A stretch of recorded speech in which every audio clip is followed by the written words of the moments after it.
और गाना सुना रही हूँ, कन्यादान के अच्छा लगे तो सुनने का। अरे काचे ही अमवाए पापा तूड़ी तुहू होली हल।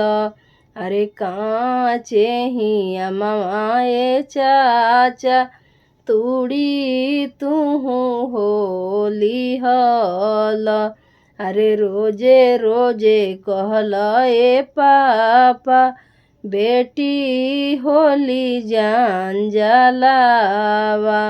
अरे रोज रोज कहल ए चाचा बेटी होली जान जलावा।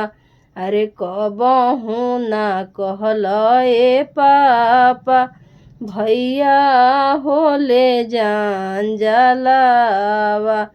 अरे कबहू ना कहल ए चाचा भैया होले जान जलावा। अरे काचे ही अमवाए पापा तूड़ी तुहू होली हल। अरे काचे ही अमवाए चाचा तूड़ी तुहू होली हल।